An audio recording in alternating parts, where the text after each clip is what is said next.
मित्रांनो, आता आपण आहोत पुणे नाशिक हायवेवरती नारायणगाव बायपासला. माझ्या माहितीप्रमाणे जेव्हापासून हा हायवे चालू झाला असेल तेव्हापासून या हायवेने परवाच्या दिवशी संपूर्ण शांतता अनुभवली. कारण तुम्ही जाणता आहातच की बिबट्याने जुन्नर, आंबेगाव, शिरूर या 2-4 तालुक्यात फारच उच्छाद मांडलाय. त्यामुळे लोकांमध्ये प्रचंड क्रोध निर्माण झाला. 1-2 दिवसापूर्वी एका 13 वर्षीय मुलाला बिबट्याने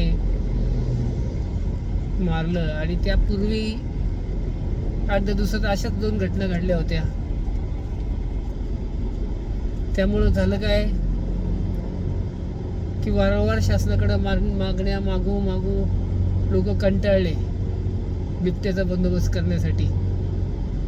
माझ्या माहितीप्रमाणे एकट्या जुन्नर तालुक्यात जवळपास 800 बिबटे आहेत. पूर्वी फक्त पाळीव प्राण्यांवर हल्ले व्हायचे, आता माणसांवरही हल्ले होत आहेत. विशेषतः मोटरसायकलवर आपल्या शेताकडे किंवा घराकडे परतणाऱ्यांवरती हल्ले मोठ्या प्रमाणावर होत आहेत. अनेकांना आपले जीव गमवावे लागलेत.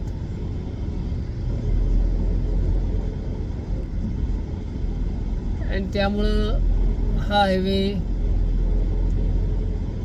जन आक्रोशामुळे परवाच्या दिवशी बंद केला गेला होता. शासनाने इकडून तिकडून ट्रॅफिक वळवण्याचा प्रयत्न केला, पण प्रत्येक मार्ग बंद करण्यात आला. आणि शेवट शासनाने निर्णय जाहीर केला की जवळपास 500 बिबटे वंतारा या अंबानींच्या संस्थेत दाखल करायचे पकडून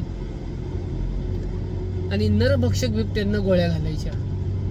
शासनाचा स्तुत्य उपक्रम आहे. या भागात सततच या वाघांची दहशत आहे, बिबट्यांची दहशत आहे. त्यामुळे तुम्हाला सांगतो, मॉर्निंग वॉकला जाणारे 50% लोक बंद झालेत. 30% लोकांनी मॉर्निंग वॉकच्या वेळा बदलल्यात. आणि जे फिरायला जात आहेत त्यातले बरेचसे जण हातात लाठ्या घेऊनच जात आहेत. अशी अवस्था आहे. आमच्या परिसरातील लोकांनी बिबट्याबरोबर मानव बिबट सहजीवन या तत्वाचाही अवलंब केला होता, परंतु त्यांचे हल्लेच अधिक वाढायला लागले. शेवट माणसाचा जीव महत्वाचा आहे. त्यामुळं शासनानेही योग्य भूमिका घेतली आहे. पाहूया बिबट्यांचा बंदोबस्त होतो का.